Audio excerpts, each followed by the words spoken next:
Chers téléspectateurs de Canal Éducation, bonjour.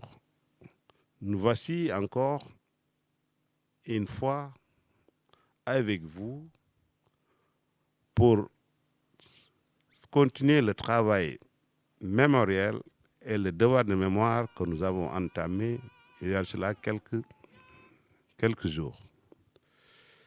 Sur cette même antenne, le professeur Mamadou Fall, je le cite, disait « Il nous faut bâtir un conte narratif alternatif, crédible, parce que tout simplement, les archives de l'administration coloniale ne rendaient pas compte de notre véritable histoire. » L'ayant compris, Feuille d'Histoire aujourd'hui a le plaisir d'inviter M. Abdou Aziz Ciss, qui, vous allez le découvrir tout au long de l'entretien, fera ressortir l'injustice, pour ne pas dire l'ingratitude, qu'a subi un soldat héroïque du nom de Khalilou Ciss.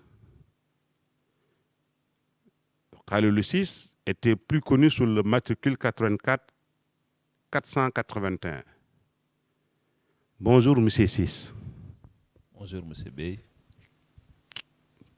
C'est un grand plaisir pour moi de participer aujourd'hui à cette émission sur Feuille d'Histoire, qui est suivie quand même par tous les Sénégalais. Et je peux dire que à travers les quelques émissions que vous avez déjà faites, Feuille d'Histoire est devenu un grand livre d'histoire, en tout cas un lieu où véritablement on peut retrouver tout notre passé, et nous avons vraiment l'occasion à travers des émissions comme ça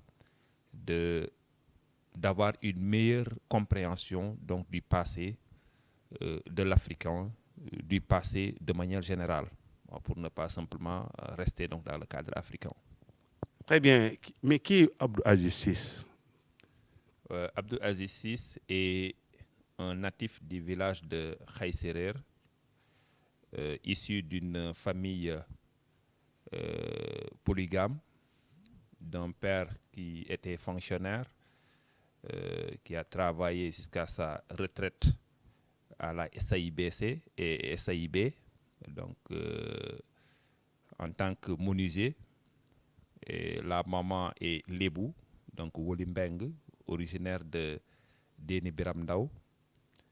Alors c'est à Khaïserer que je suis né en 1983, où je suis resté, où j'ai fait l'école coranique également à Khodaba, qui est tout juste un village à côté. Et c'est en 1990 que j'ai été inscrit à l'école élémentaire Malik Ngourfaye de kilomètre 50. Donc je suis resté là-bas jusqu'en 1996, où j'ai obtenu mon entrée en 6e. J'ai été orienté par la suite donc au CM de Pout, où j'ai fait également 3 ans, de 1996 à 2000. J'ai eu donc mon BFM. Lorsqu'on a eu le BFM, nous n'avons pas été orientés à Thiès, donc on a constitué la première génération pour le lycée de Pout. Actuellement, en ce moment, il n'y avait pas de construction comme aujourd'hui. On était des nomades, on a fait un peu partout donc les cours jusqu'en 2003-2004, où on a passé le bac à Pout, et c'était la première génération. On a obtenu quand même, je pense, un pourcentage de réussite de 76%. Donc pour une première année.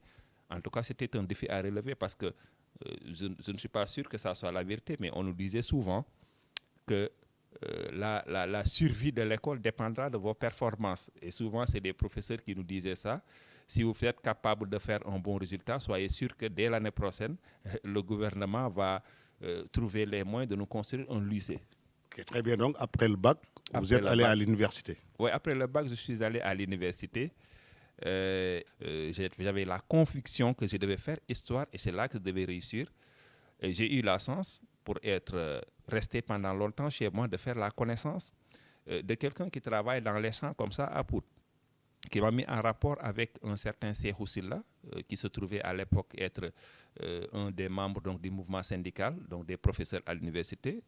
Et je suis allé le voir sur place, je me souviendrai toujours de ce jour-là. Matinalement, je sais lui.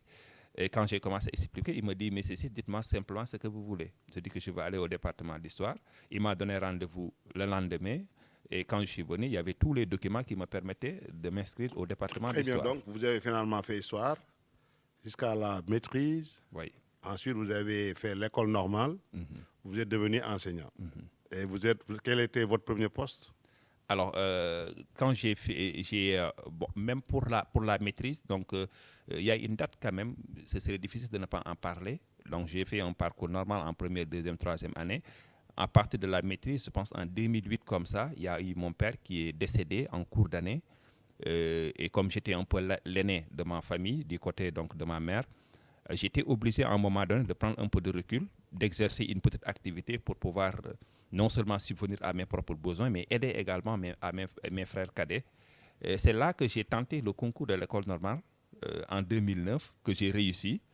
Et c'est en faisant donc la formation à l'école normale en tant qu'élève professeur en F1A que j'ai pu par la suite donc soutenir mes mémoires, que je travaille donc sur le Khalife général de Tivaouane et les relations publiques. Très bien. Maintenant, vous êtes devenu enseignant, vous êtes donc au cours de votre formation à l'école normale, vous avez décidé alors de réaliser un document pédagogique consacré à notre personnage d'aujourd'hui, Khalilou Ciss. Mais parlez-nous rapidement qui est Khalilou Ciss. Khalilou Ciss, c'est un ancien combattant. Mais avant d'être ancien combattant, c'est un fils et une grande fierté de Pout qui a fait la Seconde Guerre mondiale, qui fait partie de ces Africains qui avaient répondu à l'appel de la France lorsque la France a été envahie donc, par l'ennemi allemand, mais qui fait également partie de ces soldats oubliés de la nation française, parce que après sa démobilisation, peut-être on aura l'occasion d'y revenir. Très bien. Donc, pour que nous parler de sa filiation, de son village d'origine, alors le canton dans lequel il appartenait et le cercle rapidement, pour qu'on ait au moins déjà une idée de l'homme. Oui, d'accord, Khalilou Ciss. Donc, nous avons partagé le même village et souvent, je me présente comme étant le petit-fils direct d'un ancien combattant parce que nous partageons le même village, Khaye Serer. Khaye Serer se trouve dans la communauté, actuellement dans la commune de Keur Moussa, qui était communauté rurale donc, de Keur Moussa, à 1 kilomètre de Pout et à égale distance de la route nationale également qui mène vers Thiès, la route nationale 2. Alors, Khalilou Ciss, il est né là-bas en 1919. Mais il a été déclaré né en 1922. Il y a une raison, nous allons y revenir probablement. Tout à fait. Pourquoi ce décalage? On y reviendra. On y reviendra, mais il faudrait savoir juste que ces types de déclarations faisaient quand même à l'époque monnaie courante. Et l'explication était simplement liée quand même à la lourdeur de l'impôt. Et les parents cherchaient toujours des échappatoires pour retarder un peu la déclaration. Très bien, on va y revenir. Cet accroissement lié à la taille de la famille, la question de la capitation, tout ça. Oui. Oui, donc il est fils de qui? Bon, il est fils de Manyerne Ciss et de Ndiare Sène. Manyerne Ciss, c'est le fils du fondateur du village, Ndiam Ciss. Et Khalilou est même plus connu sous le nom de Ndiam Ciss, parce qu'en fait, c'est son homonyme. On constate toujours que dans ce milieu sérère, les gens portent souvent deux noms. Il y a souvent un nom Tierdo, c'est comme ça on le dit. Plus maintenant, un nom traditionnel, quoi. Un nom traditionnel. Parce que Manyerna, dans le milieu sérère, mon père s'appelle Manyerna, mais Manyerna, c'est El Hadji Malik. Voilà, et Khalilou également, c'était Ndiam Ciss. Ndiam Ciss, c'est le fondateur du village, un village qui a été fondé vers le milieu du 19e siècle. Khaye faisait partie de quel canton et de quel cercle? Voilà, Khaye faisait partie du canton de Diender.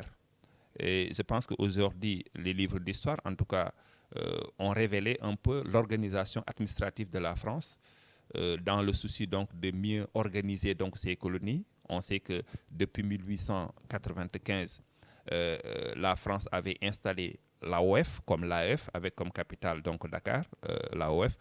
Maintenant, pour mieux organiser et contrôler donc la colonie, la France avait procédé à une division du territoire de l'AOF en territoires. Et chaque territoire était sous la direction donc d'un gouverneur territorial qu'on appelait le lieutenant-gouverneur.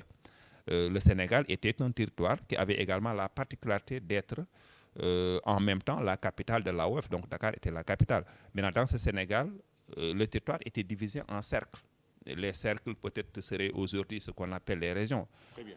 Alors il y avait le cercle de Thiès qui en son tour était divisé en cantons et le canton de Diender, le village de Haï se trouve dans le canton de Diender. Très bien, donc on a donc très rapidement le portrait de M. Khalilou Ciss. Maintenant, revenons un peu au cadre géographique, parce qu'il appartient à un groupe ethno-linguistique. Vous allez nous dire quelles ont été ses particularités, ses caractéristiques majeures, n'est-ce pas, son occupation de l'espace, n'est-ce pas, en termes numériques, et surtout aussi son rapport, mais ses rapports avec, n'est-ce pas, le colonisateur. Voilà donc Haï Serer donc est un village sérère comme le nom l'indique parce qu'on dit souvent Haï Serer. On entend par là également qu'il y a une autre partie du village qu'on appelle Haï Wolof, mais qui a disparu. Donc peut-être on ne pourra pas entrer dans les détails. Haï Serer donc se trouve dans le canton de Diender. Et généralement c'est un milieu sérère comme les autres milieux sérères. On sait que la région de Thiès est à la caractéristique d'être quand même un lieu d'habitat qui servait d'habitat donc à des Sérères. On sait que au Sénégal, donc les Sérères constituent une forte colonie. Je pense que c'est la troisième ethnie après donc les Wolofs et les Peuls, mais qui sont généralement cantonnés dans la partie centre-ouest du pays et la région de Thiès quand même occupe une place centrale dans donc cette configuration. Maintenant, dans ce canton, dans ce cercle de Thiès, souvent on a pendant très longtemps commis l'erreur de fondre quand même tous les Sérères dans le même moule. Parce qu'on ne faisait pas la distinction entre Sérère tel. On parlait simplement des Sérères non. Or, cette distinction, donc cette absence donc, de distinction était à mon sens donc purement exagérée dans la mesure où géographiquement, donc on distingue aujourd'hui 5 groupes qui sont localisés dans la région de Thiès. Maintenant, les Sérères Palor. Alors c'est le groupe qui nous concerne. C'est le groupe qui nous concerne. Oui. Alors c'est un groupe en fait qui s'apparente un peu au Ndout. Et généralement on dit même que les paroles constituent un sous-groupe donc des Ndouts. On peut le comprendre en ce sens que la langue Palor même est une variante donc du Ndout. On se comprend facilement. On a l'impression que c'est la même langue. Et moi qui vous parle, j'ai des parents du côté de Morolan. C'est vrai que ça fait un peu tard que je suis pas. Ça fait un bon moment que je suis pas allé là-bas. Mais avec mon papa, on a fait pas mal de voyages. Donc je pense que si il est dit que les Sérères Palor donc sont une variante donc du Sérère Ndout, ça peut s'avérer vrai quand même. Monsieur donc Khalilou Ciss, c'est lui qui aujourd'hui notre personnage a étudié. Est-ce que vous pouvez nous parler de son enfance, de ses humanités, etc. Oui. Vous me permettrez peut-être un peu de... Parce que comme c'est le Sérère qui nous intéresse, la parole, de montrer un peu les spécificités. Très bien, voilà, du Palor comparé un peu donc aux autres Sérères. En tout cas, on peut constater sur place que il y a quand même une certaine ressemblance dans les croyances, dans les pratiques. Parce que généralement, les Sérères ont la croyance à l'existence d'une divinité universelle. On parle souvent de Roxène du côté des Sérères Sine. Mais alors que c'est les paroles, le Roxène là, donc, est plutôt perçu comme étant cop, on dit cop ou copé. Et là, il y a un rapprochement qu'on constate. On a l'impression que Dieu, dans l'imaginaire du Sérère, donc, est personnifié. Parce qu'on dit souvent Tchadj Kopessien. Et Tchadj veut dire grand-père. C'est comme si ce Dieu-là, c'est notre grand-père. Donc ça également, c'est un fait très marquant. Et on retrouve également le patronyme Sen. les autres séeréer parlent de Roxen, là on parle de Tchadj Kopesen. Donc il y a en fait cette ressemblance. Maintenant, pour des aspects peut-être qui montrent un peu une différence, c'est en fait, pour ce que j'ai pu constater, un milieu où les pratiques d'initiation, c'est vrai que ça existait, mais c'est aujourd'hui très rare. Bon, le Kassak a existé, moi j'ai assisté à des séances comme ça, mais aujourd'hui on n'en trouve plus. Parce que c'est des pratiques qui sont en voie de disparition. Très bien. Mais je crois que c'est vrai qu'avec l'influence de l'urbanisation, parce que n'oubliez pas que cet habitat est compris dans le triangle Dakar-Thiès-Mbour, il y a une forte influence, n'est-ce pas, de cette urbanisation-là, si bien qu'effectivement, on a tendance à perdre un peu de ses racines. Mais alors, j'insiste, monsieur Donkou, monsieur Khalil Hussein, son enfance, ses humanités, est-ce que vous pouvez véritablement nous en parler parce que vous l'avez connu en chair et en os? Voilà, tout à fait. Donc, par rapport à l'enfance de Khalil Hussein, il n'y a pas en fait une grande particularité comparée peut-être à ce que tout enfant de son âge donc, pouvait vivre donc, dans ce milieu. À l'époque, donc, on sait que la principale activité donc, pour les Sérères Palor, donc c'est l'agriculture. Il était comme tous les autres enfants donc un agriculteur, mais un agriculteur sans terre, parce que là, il fallait travailler pour le compte de son père. En tout cas, tant qu'on est enfant, c'est ce qu'on fait. Alors, mais comme le milieu sérère, donc pour un peu jeter le pavé dans la mare des Peuls, qui pensent que peut-être ils ont l'apanage, la propriété donc des troupeaux, ils avaient tellement de vaches. Et Khalil également a exercé donc ce métier-là de berger. Et comme la famille était assez nombreuse, donc l'entretien du troupeau se faisait à tour de rôle, sauf pendant les Noran, où véritablement les enfants étaient envoyés donc soit à Bargny ou bien à Dakar pour apprendre le Coran. Et c'est à la suite de plusieurs voyages comme ça pendant les Noran. C'est une période qui va donc un peu après les récoltes jusqu'au mois de mai, où les enfants, après peut-être la moisson, étaient libérés pour aller apprendre le Coran. C'est là que Khalil a maîtrisé le Coran. C'est là que Khalil donc a maîtrisé le Coran à partir donc des études qu'il a faites donc à Bargny auprès de Thiemsou. Très bien. Maintenant, ces humanités donc ont été faites entre Rufisque et Bargny. C'est ça. Très bien. Maintenant, est-ce qu'on peut revenir un peu? Est-ce que donc ces humanités ont été donc faites entre Bargny et Rufisque? Ça ne nous surprend pas parce que les limites territoriales aussi du cercle de Thiès, c'est quoi que avant la réforme, l'arrêté de 1911, ça s'arrêtait aussi aux banlieues, ce qu'on appelle le banlieue de Dakar. Maintenant, Rufisque sera quoi, le dernier en quoi, territoire limite de ce cercle. Maintenant, est-ce qu'on peut rapidement revenir sur sur le contexte historique de l'époque, avant de parler de son enrôlement, etc. Qu'est-ce qui caractérisait dans les années 40 le contexte historique, n'est-ce pas, dans notre pays, dans le monde, etc. Le contexte de 40-41. Parce que c'est à cette période que M. Khalil, n'est-ce pas, sera enrôlé dans l'armée. Voilà, j'aime bien donc cette question de revenir un peu donc sur le contexte donc des années 30, des années 40. Là, il faut savoir que durant cette période-là, le Sénégal tout entier, hein, donc pour ne pas dire l'AOF, donc était en fait sous la domination coloniale. Donc nous avons vécu donc la domination française et les Français étaient simplement dans leur rôle, c'est-à-dire de mettre en place un certain nombre de mécanismes d'exploitation des colonies, donc qui pouvaient passer donc par l'impôt, par le travail forcé, mais également par l'effort de guerre. Et c'est justement à travers l'effort de guerre que M. Khalil Hussein, plus connu sous le nom de Djamsi, sera enrôlé. Mais avant ça, donc, il y avait l'impôt donc, qui véritablement a traumatisé en quelque sorte même, je pense que c'est le mot, les habitants donc, du cercle de Thiès. Et comme dans tout le pays. Effectivement, comme dans tous les pays, parce que lorsque les gens sont capables même de retarder une déclaration de naissance juste pour trouver un moyen, parce qu'ils savaient que avec ce qu'on appelle la capitation, donc l'impôt par tête, une fois que la déclaration est faite, donc il n'y avait pas moyen d'échapper, on connaissait immédiatement une certaine hausse donc, du taux de l'impôt. Ça veut dire qu'une famille nombreuse, et il y en avait, donc devait simplement payer quand même un impôt quand même qui est assez conséquent et ce n'était pas toujours aisé.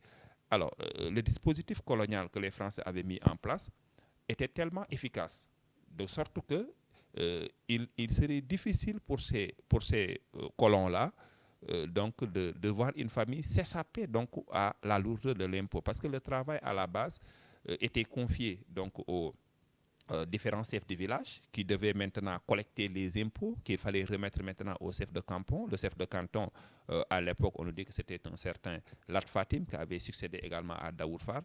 En tout cas, dans l'organisation administrative, les Blancs, il était à plusieurs niveaux. Le commandant de cercle était un Blanc. Le lieutenant-gouverneur, c'était un Blanc. Le gouverneur, c'était un Blanc. Maintenant, quand il s'agit de collecter l'impôt, là, il allait s'appuyer maintenant sur des indigènes qui jouaient le rôle de chef de canton avec la collaboration donc, des chefs de village et même des chefs de village qui parfois pouvaient être des victimes.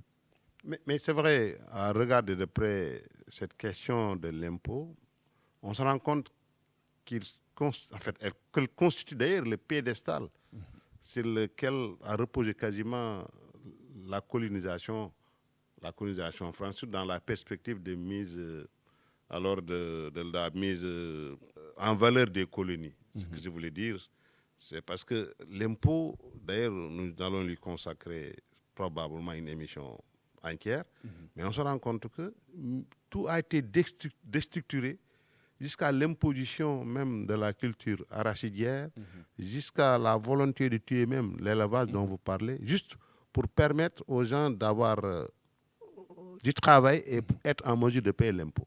Ça, quand même, je crois qu'il y a d'excellents travaux qui sont menés à ce sujet-là. Maintenant, M. Khalilou VI, est engagé dans ce contexte de guerre.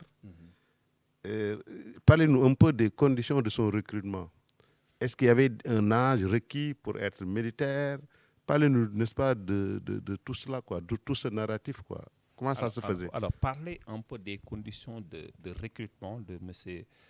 Khalilou VI, vraiment, ça reviendrait à faire étalage donc de pas mal de problèmes que les gens ont souvent passés sous silence. Ah oui? Ah oui. Allez-y donc. Parce que, en tout cas, dans les recherches donc, que j'ai eu à faire, je n'ai jamais, dans les documents produits, constaté quand même certaines pratiques que j'ai apprises auprès du vieux Khalilou VI. Parce que je ne peux pas comprendre, et ça, il y a des preuves. M. Khalilou VI a été recruté déjà comme futur soldat à l'âge de 10 ans. À l'âge de 10 ans? 10 ans. Comme il est, donc, on lui signifie qu'il sera soldat. À 10 ans déjà. À 10 ans. Ah oui? Il n'a que 10 ans, il est recruté comme futur soldat. Mais l'expression futur soldat, voilà, je l'ai appris avec lui. Et il y a une documentation avec lui qui montre qu'effectivement, c'est à 10 ans qu'il a été repéré, recruté comme futur soldat. Donc, ça montre simplement qu'il y a en fait des étapes dans le processus de recrutement. Et un enfant de 10 ans pouvait être déjà recruté. Avec toutes les conséquences maintenant qu'il... voilà. Ça l'a pas entraîné au plan psychologique, au plan restriction de liberté. Ah oui. Je suis allé jusqu'à lui demander, mais à 10 ans, vous êtes recruté, certainement vos parents vont protester, parce qu'on ne peut pas accepter qu'un enfant soit recruté à 10 ans, même si ce n'est pas à 10 ans qu'il va aller au combat. Mais il était certain qu'à partir de ce moment, il perdait sa liberté. C'était en fait comme un élément qui appartenait à la France et qui n'attendait qu'une décision, peut-être pour aller servir la France. Mais il me dit clairement que mes parents n'avaient rien à dire parce qu'à l'époque, tout le monde craignait les ballons blancs. On disait que c'était les maîtres. Alors, tout ce qu'ils voulaient, il fallait le faire. Donc, 10 ans, c'est vraiment enfant soldat avant l'heure. Enfant soldat avant l'heure, c'est bien ça. Très bien. Donc, à 10 ans, donc, il est destiné comme futur soldat. Mais à quel âge il a véritablement été enrôlé? Voilà. Il a finalement été enrôlé à l'âge de 20 ans. À l'âge de 20 ans, pourquoi? Parce qu'en 1919, il est recruté comme futur soldat. Mais c'est à partir du moment où la Seconde Guerre mondiale commence, en 1939, que on va aller dans une deuxième étape du processus de recrutement. Oui. Parce que là, la France a décidé, et la décision venait du commandant de cercle, de restreindre tous les mouvements de ces jeunes-là qui ont été repérés et qui étaient déjà recrutés comme futurs soldats. C'est-à-dire qu'il y avait une perte de liberté. Oui, c'est ce qu'on appelle un peu l'interne administratif. Mais c'est ça, c'est justement ça. Et maintenant, ce qu'il faudrait un peu voir, peut-être on ne voit pas souvent la chose donc, de ce côté-là, c'est que quand un enfant dont l'âge est compris entre 10 et 20 ans est interdit de sortir donc de son village, pour ne pas dire de son canton, c'est-à-dire qu'il y a une certaine surveillance qui vous prive de liberté, mais c'est en fait une manière d'empêcher à cet enfant même d'aller apprendre un métier pour pouvoir par la suite quand même s'occuper de lui-même. Il est cultivateur, il reste cultivateur, mais il n'a aucun sens parce qu'à l'époque, pour exercer certains métiers, aller apprendre donc un métier, il fallait au moins aller sur Dakar ou encore Thiès, mais là, il ne peut pas sortir. Là, il ne peut pas sortir. Donc, il n'a plus la possibilité de sortir, il reste, ses mouvements sont surveillés de près, et là, on le faisait comprendre que parce que il pouvait à tout moment être appelé donc pour aller servir, pour aller donc au front, parce que la France était déjà envahie donc par les Allemands. Oui, mais cette hibernation forcée, je crois aussi s'explique par cette volonté de disposer de main-d'œuvre suffisante pour mener à bien, je crois, la monoculture arachidière. Je crois que c'est un aspect que nous aborderons probablement dans nos prochaines émissions. Oui, vous avez raison, parce qu'en fait, il faudrait toujours qu'on revienne là-dessus, c'est que le principal mobile de la colonisation, mais c'est un mobile qui est économique. C'est l'impôt, c'est le fait qu'on nous impose des cultures commerciales, tout ça, c'est l'aspect financier qui est en jeu. Je crois que c'est vrai, la question numéraire occupe une dimension tout de même essentielle dans ces stratégies-là. Maintenant, après son enrôlement, il a été recruté où? À Thiès, à Poudre, après il a été acheminé où? Etc. Ça veut dire donc la date, donc là c'est à 20 ans, mais après il a été acheminé où? Après son enrôlement. Voilà, quand la guerre éclate en 1939, c'est précisément en 1941 qu'il a été convoqué au niveau du canton de Diender. Et il nous dit que sur place, il avait retrouvé quand même beaucoup d'enfants qui avaient pratiquement donc le même âge. Et sur place, maintenant, il fallait passer une visite médicale d'aptitude. Donc, pour voir si véritablement il est apte, ça veut dire qu'au moment où il était recruté à l'âge de 10 ans, voilà, il n'y avait pas la certitude qu'il pouvait servir. Mais c'est là que maintenant, on va faire une visite médicale d'aptitude en présence même du commandant de cercle qui était là. Et il nous rappelle que le commandant de cercle, après donc cette visite-là, leur avait tenu un discours que lui-même avait du mal à oublier parce que tellement les mots étaient poignants. Il leur dit, c'est à vous d'aller libérer la France comme vos grands-pères l'avaient fait lors de la Première Guerre en 14-18. Bon, c'est dire que même cette visite médicale-là, en fait, on le faisait simplement à titre indicatif. Des formalités. Mais la décision était prise que ces gens-là devaient quitter. Alors, c'est comme ça qu'il va quitter, donc pour... mais avant de quitter, bon, là, peut-être il faudrait un peu saluer ça. On leur a donné la liberté de revenir dans leur village, toujours sous haute surveillance, pour pouvoir simplement bénéficier d'une préparation mystique. Et bon, je suis presque sûr, et il me l'a même dit, que le vieux Khalouli VI était sûr et certain de son retour. Par rapport à tout ce qui a été fait donc par les parents, du point de vue donc de la préparation mystique, il partait de son village avec un sac rempli de gris-gris, des conseils de la part également donc des personnes avec qui il habitait. Ces conseils-là, pour des gens qui n'avaient pas fait la guerre également, ne pouvaient porter que sur les mesures, en tout cas, qu'il fallait prendre pour éviter l'anéantissement donc de l'effet de ces Vous n'avez pas fait ma raison. Je crois qu'il y a tellement d'anecdotes croustillantes liées à ces préparations mystiques et la certitude que ça avait une efficacité certaine. Maintenant, donc, après Diender, certainement Thiès, il a été acheminé où? À Dakar pour sa formation. Il a été acheminé à Dakar, précisément donc à Ouakam. Et en partant, il était donc dans un véhicule avec 9 autres soldats, donc qui venaient également d'autres villages donc du canton de Diender. Vous connaissez ces villages? Oui, il y a Mboul, Khénin, Kael, c'est des villages comme ça. Bon, ce qui m'a un peu inquiété, c'est que du village de Haï, il était le seul. Donc dans ce groupe-là qui partait, et je n'ai pas eu connaissance par la suite peut-être de d'autres parce que l'explication est simple aussi parce que lui, il habitait à Kerikao. Il y a la grande maison familiale qu'on appelle Haïgal. À un moment donné, il y a eu donc des inondations. Alors son papa a décidé donc de se déplacer un peu pour aller à Kirikau. On l'appelle aujourd'hui Kirikau. Maintenant, pour les enfants qui restaient, et ça c'est valable aujourd'hui, devant chez moi, donc il y a en fait, je sais pas, c'est une forme de pierre qui est restée là-bas. Quelques reliques. Voilà. Mais en fait, on nous dit que c'est là qu'on pratiquait certaines choses qui faisaient que aucun fils de Haï, en tout cas qui passait par là, ne devait être enrôlé. Oui, je crois que c'est vrai qu'il y a toute une histoire, tout un narratif, ces genres de remparts, de sanctuaires, qui faisaient que certains chefs de canton n'allaient pas dans tel village pour telle ou telle raison, etc. Je crois que jusqu'à présent même, après l'indépendance, on a vu que voilà, c'était des zones interdites, en tout cas à l'administration. C'est ça. Je crois que c'est lié un peu à ces histoires-là. Maintenant, il a été acheminé à Dakar pour suivre sa formation. Est-ce que vous avez une idée de la durée de sa formation, l'unité fréquentée, etc.? Oui. Et il arrive à Ouakam pour une formation qui allait durer des mois. Ça fait presque 9 mois comme ça, il est à Ouakam. Alors, mais dans ce campement de Ouakam, il nous dit que tous les jours, il y a de nouveaux arrivants. Et comme également, il y avait des départs. Maintenant, il est affecté là-bas avec la matricule donc 84 481, donc affecté au 7e régiment des tirailleurs sénégalais. Maintenant, la formation militaire se faisait non pas dans le camp, mais il y avait des techniques d'entraînement au combat qui se faisaient dans une brousse qu'il situe entre Rufisque et Thiaroye, à l'époque qui était inhabité. C'est là-bas maintenant que les entraînements se faisaient.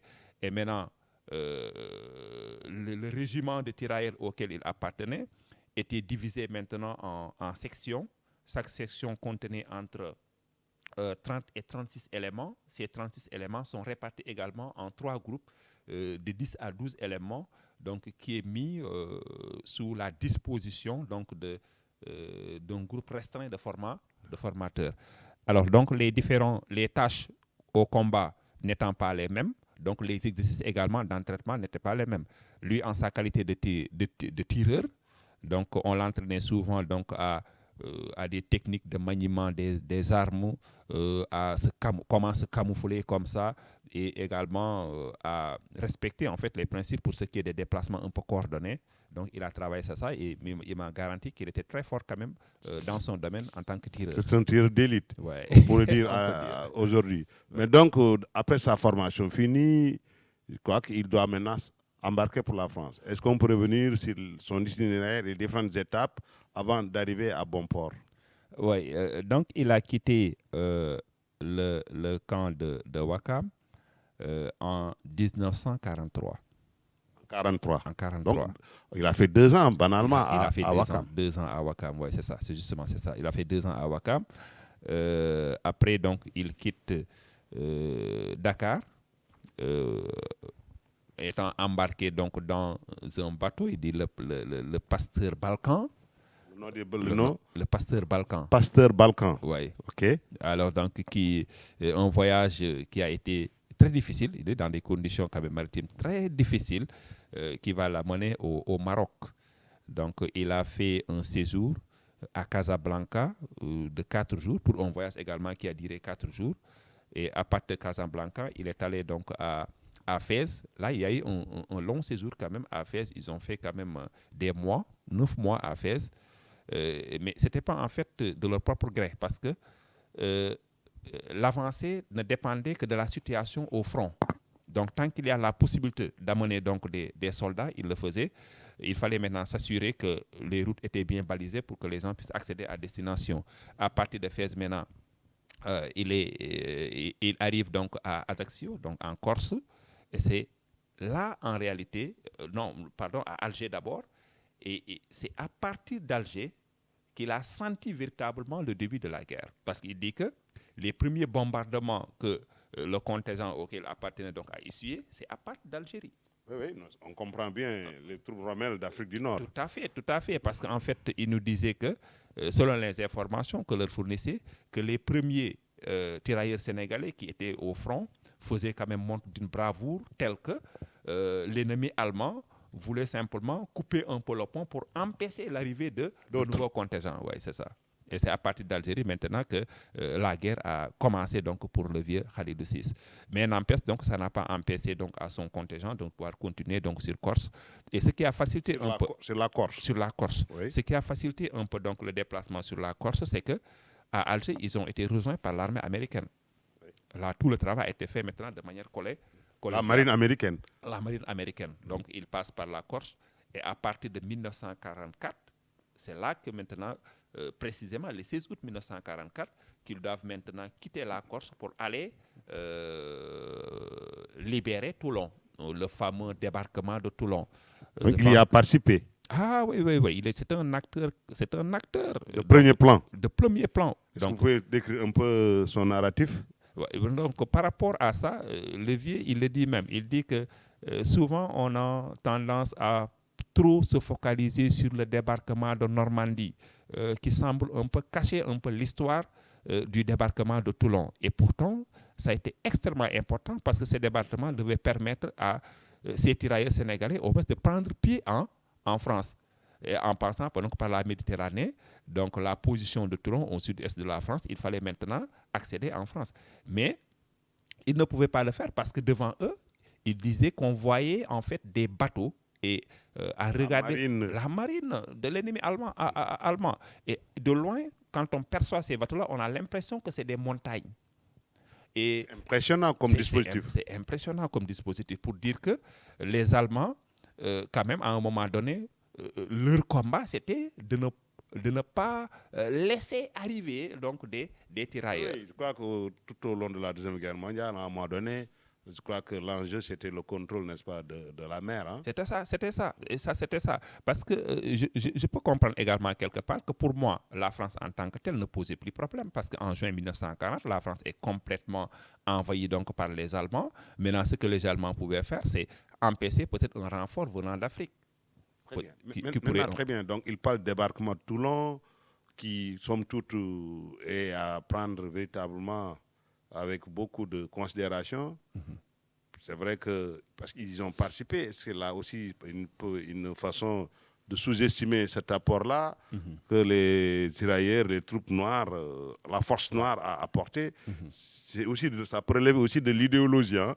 Maintenant, de Toulon, quels sont les autres différents théâtres d'opération qu'il a fréquentés? Ouais, vous me permettrez d'insister un peu sur Toulon. Ok, allez-y. À Toulon, ils ont eu du mal donc à débarquer donc dans cette partie donc de la France, et il a fallu encore une intervention de la marine américaine.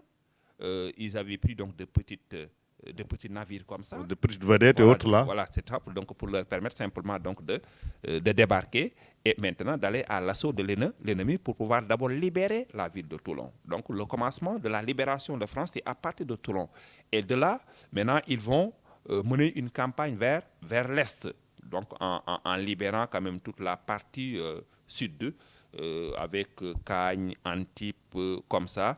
Et lorsque maintenant cette partie a été libérée, sur une décision prise donc par les officiers français et américains, donc ils ont rebroussé chemin pour revenir jusqu'à Marseille, et à partir de Marseille, il fallait traverser quand même tout le territoire français, l'intérieur du territoire français, en passant par l'Alsace, pour aller aux assauts, donc à l'assaut des Allemands. Dans leur propre territoire. Dans leur propre territoire. Ah oui? Ils parviennent même à vaincre donc ces Allemands-là, donc à partir de Belfort, et pénétrer le territoire allemand en 1944. Ah oui? Ils ont franchi la frontière.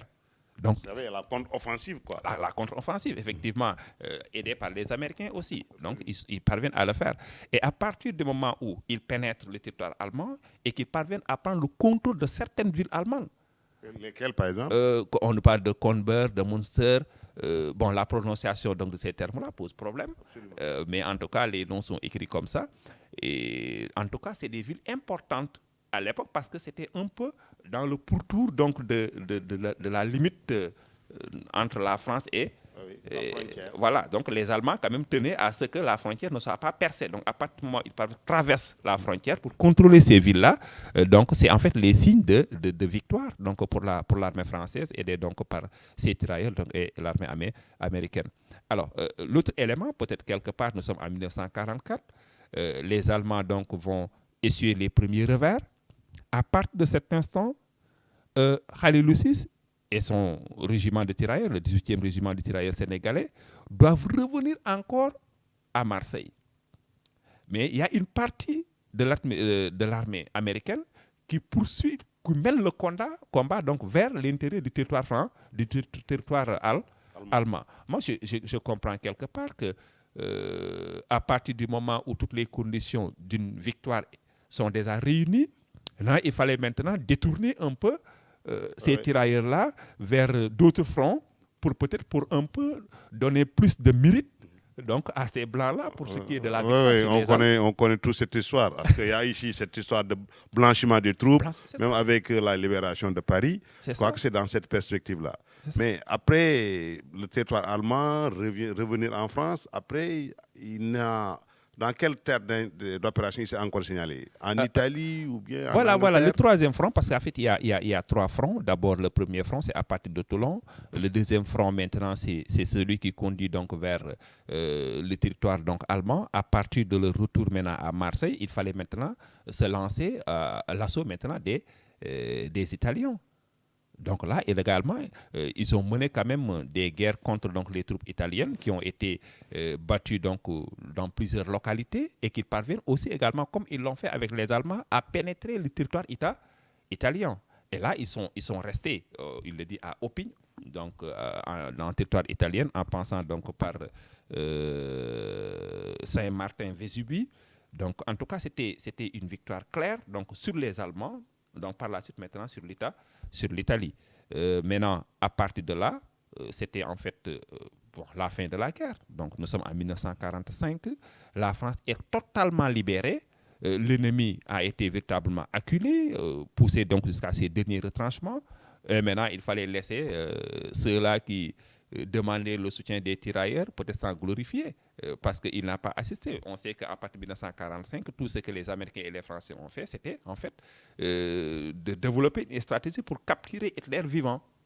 Les tirailleurs auraient pu être témoins de ça, auraient pu peut-être faire ce travail-là, mais quel sort l'histoire leur aurait réservé? En tout cas, on a voulu qu'une telle prouesse soit faite donc par des Blancs. Très bien. On comprend l'enjeu idéologique. Donc, c'est la fin de la guerre, après c'est au fait de guerre.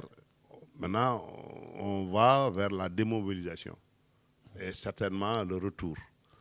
Quelles ont été alors les conditions de démobilisation et surtout les circonstances de retour au pays? Là, vraiment, j'en parle quand même avec le cœur lourd. Et ce n'est que le reflet quand même de ce que ce vieux-là a vécu en évoquant quand même ce chapitre-là de sa vie, les conditions de sa démobilisation. Donc, je me suis évertué un peu donc à poser même la question parce que en interrogeant un peu ça, je dis que en 1944, vous pénétrez le territoire allemand, vous sortez de là, vous allez à l'assaut donc des Italiens et pendant ce temps, vous n'avez pas eu écho de ce qui s'est passé à Thiaroye. Imaginez-vous, mais c'était un silence de mort. Le vieux, il dit qu'on n'a jamais entendu parler de Thiaroye 44. Les événements de Thiaroye 44. Alors on était encore au front. C'est maintenant à le retour à Marseille, alors qu'ils ont entendu qu'il y a un petit incident qui s'est produit donc à Dakar, à Thiaroye, comme cela existait très souvent dans les autres colonies. C'est-à-dire que l'affaire a été tellement minimisée parce que certainement la France métropolitaine avait peur qu'une telle information ne parvienne à ces tirailleurs-là et que cela soulève peut-être une révolte en France métropolitaine. Donc, ils n'ont jamais eu écho de ce qui s'est passé réellement à Thiaroye 44. L'autre élément, c'est quoi? C'est que après la libération de la France, mais on a l'impression qu'il y a deux Frances. En fait, à travers le regard qu'on porte sur ces anciens combattants, le vieux nous dit que partout où ils pensent en France, mais ils sont acclamés en héros par des populations totalement acquises à leur cause parce qu'étant longtemps meurtris par les humiliations subies par l'occupant allemand. Mais l'autre élément, c'est quoi? ça c'est le regard que la population française a sur ses anciens combattants, mais la France métropolitaine, l'administration française a un autre regard sur ces gens-là. Vous avez tout à l'heure évoqué le blanchiment donc des troupes, mais ils sont victimes de ça.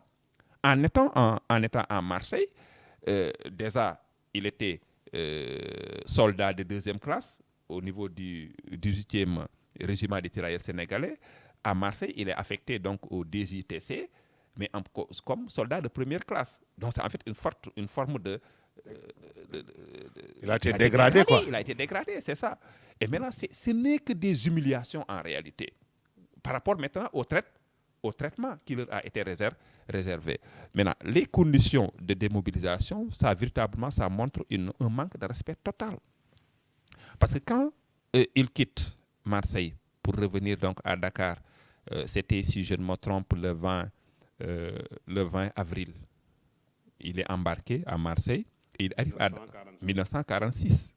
46. Il est resté à Marseille 9 mois. Oui. Après la fin de la guerre. C'est là qu'il servait au niveau des ITC, comme première classe. Absolument. Maintenant, certainement aussi, il faut y voir quelque chose, hein, parce que est-ce que ce n'était pas un moyen quand même pour la France de retenir là-bas, de les contenir, de s'occuper en fait de l'événement de leur ardeur, leur avec ce qui s'est passé à Thiaroye en 1944. Il ne voulait pas que ces gens-là, quand même, dans ce climat de tension-là, arrivent, peut-être que ça pourrait attiser un peu la situation. Ouais. Donc, il est resté là-bas pendant 9 mois à Marseille après la guerre. Et quand il revient, le 25 avril 1946, donc il est affecté au 8e régiment des tirailleurs sénégalais en reprenant son grade de deuxième classe au niveau donc de Ouakam, Bamik. Donc, il revient à Ouakam. Avant la démobilisation. Mais la démobilisation s'est faite dans des conditions véritablement frustrantes. Parce qu'on a commencé donc par lui permettre de bénéficier d'un congé de 1 mois 15 jours. On lui dit maintenant... 45 jours. 45 jours. Vous avez un congé de 45 jours, histoire d'aller retrouver votre famille, retrouver les siens. Et au terme de ce congé, il revient. Et on lui fait comprendre que non, il n'y avait pas lieu de revenir parce que vous avez déjà empossé votre prime de démobilisation. Est-ce que tu sais à combien? 1000 francs. 1000 francs à l'époque. 1000 francs à l'époque, et 1000 francs, il fait partie des plus heureux à recevoir 1000 francs parce qu'avant lui, c'était 500 francs. Ah oui? Ah oui, c'était 500 francs. Les Français recevaient le double, 1000 francs. Maintenant, peut-être que l'événement de Thiaroye 1944 a permis, peut-être à un moment donné, de faire en sorte qu'il y ait un alignement, voilà, d'harmoniser. Et il a reçu 1000 francs, moi j'ai vu sur papier, et ça est avec moi-même, le cutus, le reçu, donc du versement de 1000 francs CFA.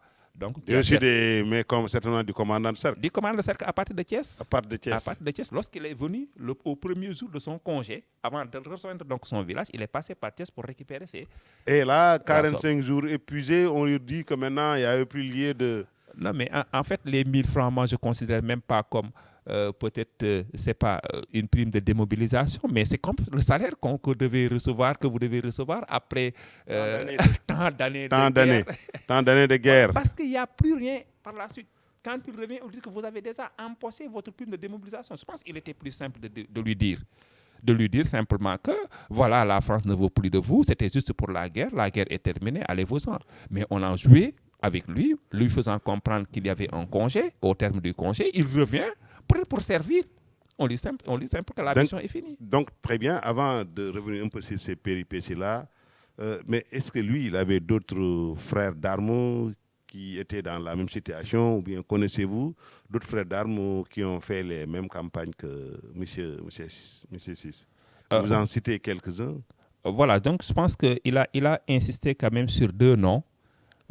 Pour quand même des histoires assez intéressantes quand même. Le premier, c'est un certain Assane Seck. Assane Seck, c'est quelqu'un avec qui... l'ancien ministre. L'ancien ministre de l'Éducation. Donc, ils ont cheminé ensemble. Ah oui? Et il me dit que, quelque part, Assane Seck était convaincu que lui était mystiquement blindé et qu'il y avait de fortes chances qu'il revienne. Il voulait lui confier ses affaires qu'il devait ramener à sa famille. Si jamais il arrivait qu'il perdit la vie là-bas. Et l'autre Ce qui heureusement n'a pas été le cas. Et l'autre L'autre, c'est le général Fall. Idrissa Fall. Idrissa Fall, Ah oui, qui était il a un eu des général frères de d'armes l'armée. de grands. Alors que quand il quittait un peu, quand il quittait en fait l'Allemagne, la frontière allemande, pour revenir à Marseille, ils ont fait le train, ils ont fait le voyage ensemble, donc en train avec le général Fall. Et il a gardé de beaux souvenirs donc, de ces gens-là qui sont devenus de grandes personnalités ici au Sénégal. Très bien. Rapidement, donc, la vie, donc, après démobilisation de M. Khalifé, n'était pas un fleuve tranquille. Il a dû donc se battre pour entrer dans ses droits. Faites-nous un peu le récit rapidement de tout cela. Tout ça, ça commence quand même par une nécessité à un moment donné de reconversion. Parce qu'il a senti que sa mission en tant que soldat, en tout cas, était finie. Donc pour le moment, peut-être que si la France éprouve le besoin de le reprendre, peut-être les circonstances vont déterminer. Mais en 1946, il revient dans son village comme un soldat abandonné. Il revient maintenant dans ce qu'il savait faire, c'est-à-dire un cultivateur. Et c'est là qu'il prend femme, avec maintenant une petite famille. Donc il devait penser à s'occuper de cette famille. Et son père a pensé à l'époque à lui attribuer pour la première fois une parcelle de terre qui lui était propre. C'est comme ça maintenant qu'il devient donc un cultivateur, cherchant maintenant dans des conditions difficiles à satisfaire donc les besoins de sa famille. Et à un moment donné, il a entendu des échos comme quoi la plupart des soldats avec qui il était au front, ses frères d'armes, percevaient une pension militaire. Et il a voulu immédiatement donc faire des démarches pour obtenir de tels avantages. Mais on lui a fait savoir, et c'était également la vérité, qu'il fallait impérativement avoir une carte de combattant, qui était le seul gage de l'attribution, ou en fait de pouvoir espérer au moins une pension militaire. Mais ce n'est pas lui qui fait la carte. La carte de combattant, c'était à la France, ou bien à l'autorité française de lui délivrer au moment de la démobilisation. Mais ça n'a jamais été fait. Et alors il a fait trop de tractation. Mais bien sûr, son combat, c'était quoi? C'était en fait d'avoir cette reconnaissance-là, d'avoir la carte pour pouvoir espérer par la suite une pension militaire. Il est décédé il y a longtemps, sans jamais voir la couleur de cette carte. Et pourtant, ce n'est pas faute de n'avoir pas essayé. Il a tenté, il a fait feu de tout bois, il a usé d'expérience. Il n'y a pas quelque chose qu'il n'a pas fait pour avoir cette carte-là. Mais tout ça... Il y a un mur de refus devant lui. Mais il faut oser le dire. Et quelles sont les autorités françaises saisies à cet effet? C'est un refus catégorique. Et moi, la première chose qui me fait mal, en tant qu'historien, je ne dois pas être emporté par ces sentiments-là, mais c'est la lenteur avec laquelle le dossier était traité. C'est en 1980, il envoie une lettre qui est adressée à des autorités françaises, mais il ne reçoit la réponse qu'en 1991. 11 ans. 11 ans. En 80, une première lettre pour demander juste une carte avec maintenant tout ce qu'il fallait pour reconnaître facilement peut-être son enrôlement, son parcours, ses opérations militaires. Il a attendu 11 ans pour avoir une réponse. Laquelle réponse dit non. C'est un rejet. Son dossier a été rejeté, suivant un numéro 237. Alors, après, il insiste, parce qu'il y a ces amarres qui poussent, qui l'incitent à insister. Alors, une deuxième tentative, en 91, la même année, en 94, la même année, et en 96, il reçoit une dernière note lui notifiant que tous les rejets dont il a fait objet ont été finalement définitifs. Il n'y a plus possibilité de faire un recours. Et la décision venait naturellement d'un haut placé, donc dans l'administration française, d'un certain M. Bonnecage, qui à l'époque était le secrétaire administratif de l'ONAC, l'Office national des anciens combattants et victimes de guerre, dans le département des Pyrénées-Atlantiques. Donc j'ai vu sa note sous les yeux qui dit clairement que maintenant il n'y a plus possibilité de faire recours parce que la décision était définitive. Il n'y aura pas de carte de combattant. Très bien. Très bien. Maintenant, on va très rapidement parler, donc, n'est-ce pas, des enseignements à tirer de ce traitement dû à cette ingratitude de la France? Quel enseignement véritablement en tirer? Bon, pour ne pas un peu l'occulter, je qu'à un moment donné, M. Khalilou Ciss a eu quand même une lueur d'espoir. Et cet espoir est né de la rencontre avec une dame du nom de Cathy Leynat, qui était au village pour en fait célébrer la naissance d'un partenariat bilatéral entre le village de Khaï et la ville de Toulouse, qu'on appelle le partenariat Baobab 31. 31, c'est le numéro de la rue donc, où habitait Mme Cathy Leynat. Baobab, par rapport à sa symbolique au Sénégal, on a dénommé Baobab 31, la fondation Baobab 31. Alors, à l'occasion de la célébration de ce partenariat, le vieux a été présenté à la délégation française conduite par Cathy Leynat. Mais Mme Cathy Leynat a été, en tout cas, ça doit être une femme épris quand même de justice, a été quand même très sensible. Donc, par rapport à la situation du vieux qui prenait de l'âge, vivant dans une forme de pauvreté, il faut oser le dire, et elle a eu à consulter donc tout son dossier. Elle prend d'elle-même le soin d'écrire une lettre au Premier ministre français Lionel Jospin. Moi, j'ai la copie de la lettre de Mme Cathy Leynat, informée. Le Premier ministre a saisi le sous-préfet donc, des Pyrénées-Atlantiques, qui était le supérieur donc, de Bonnécaz, qui avait refusé. Et sur ordre du Premier ministre, on a demandé un examen attentif du dossier du vieux afin simplement de déterminer les avantages susceptibles de lui être accordés. Et là, le comble de l'ironie, c'est quoi? C'est le même Bonnécaz qui avait acté le refus, qui revient pour dire que maintenant, il y a une possibilité d'introduire un recours. Parce que la décision vient d'en haut. C'est en fait le Premier ministre français Lionel Jospin qui ordonne l'examen du dossier du vieux. Et à partir de là, Jean-Marc Sabaté, qui était donc le préfet des Pyrénées-Atlantiques, a écrit une lettre donc, à Mme Cathy Leynat pour demander à ce que le vieux reproduise une autre demande qui peut être un autre dossier. Et à l'issue de ce dossier, donc il a été finalement, il a eu gain de cause. Finalement, il a obtenu gain de cause. Mais c'était sans compter avec le destin. Tout à fait. Et il a quitté ce monde quand? En 2022. Sans jamais bénéficier de quoi que ce soit. Sans jamais. Très bien. Maintenant, c'est vrai, c'est l'ingratitude dont on a parlé de la France à l'égard de ces militaires, de ces soldats qui ont participé, n'est-ce pas, à sa libération. Maintenant, quel enseignement tirer de tout cela? Le cas de Khalilou Cissé, à quoi ça peut servir comme exemple? En tout cas, dans le contexte où nous sommes, je pense que parler du cas de Khalilou Ciss, c'est un outil d'éclairage. Donc, sur pas mal de questions liées donc au statut même du tirailleur sénégalais ou de l'ancien combattant. Je pense que vous êtes témoin de tout ce qui se dit dans les réseaux, comme quoi ces gens-là seraient des mercenaires. Et je pense que l'étude de ce cas-là montre que, loin de là, ces anciens combattants, pour la plupart d'entre eux, ne sont que des victimes. Des victimes de la France. Et il ne faudrait pas qu'on cherche quand même à les regarder d'un autre œil. C'est la vérité. J'en parle pas parce que c'est mon grand-père.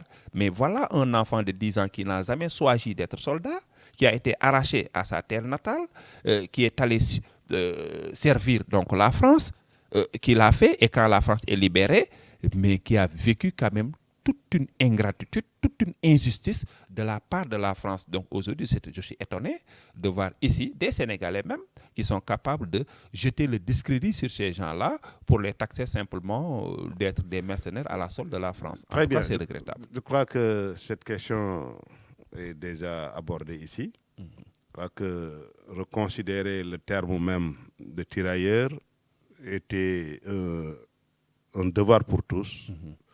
Comprendre que le terme a eu des évolutions et finalement a même été galvaudé. Il y a une compréhension malheureuse alors de ce terme tirailleur et le contexte historique ne peut pas être, n'est-ce pas, alors occulté. Oui. parce qu'il y a tout un continuum historique pour comprendre, n'est-ce pas, les motivations de leur enrôlement, etc. Maintenant, quel est votre mot de la fin, M. Sis? Le mot de la fin, je vais articuler ça autour de deux aspects. Bon, le premier aspect, c'est que je dois quand même vous remercier, comme tous ces gens-là qui mènent en fait ce combat pour la réhabilitation donc de ces soldats oubliés de l'armée française. Mais je pense que c'est également l'occasion pour les jeunes historiens de s'approprier davantage de cette histoire, d'accéder à la vérité des faits. Et nous avons les moyens de le faire. Ce n'est pas en s'appuyant seulement sur le narratif français. Non, il faut qu'on revienne à la source. Peu d'anciens combattants peut-être sont encore vivants, s'il y en reste encore, mais il faut aller les interroger, comme j'ai eu à le faire. Et je pense que le travail que j'ai fait, moi, honnêtement, par la suite, c'est là que cette passion-là m'anime. J'ai envie d'aller creuser encore davantage. Et c'est une manière pour nous de lutter contre l'oubli. L'oubli. De lutter contre Justement, Elie Wiesel dit, le bourreau tue 2 fois, la seconde par l'oubli. Je crois que nous devons le refuser, oui. Et vous êtes sur la bonne voie. En tout cas, nous vous remercions pour ce témoignage. Ça a été un récit vivant et palpitant. Ça a été un très grand plaisir. En tout cas, nous invitons tous les autres historiens, comme vous l'avez lancé tout à l'heure, cet appel-là, à faire ce travail, n'est-ce pas, de contre-récit. Oui, c'est tout ça. Travail de contre-récit pour véritablement restaurer alors la vraie histoire. Ce travail de mémoire et ce travail mémoriel incombe à nous tous. En tout cas, nous vous remercions. Et chers téléspectateurs, donc nous voici au terme de notre entretien au cours duquel M. Sis a encore donné l'occasion de voir comment ces tirailleurs et autres combattants de la liberté alors ont été traités en dépit de tous les services rendus pour un monde libre. D'ici là, donc, nous vous demandons à continuer à suivre les émissions de Canal Éducation et nous vous donnons rendez-vous pour la prochaine fois. Merci.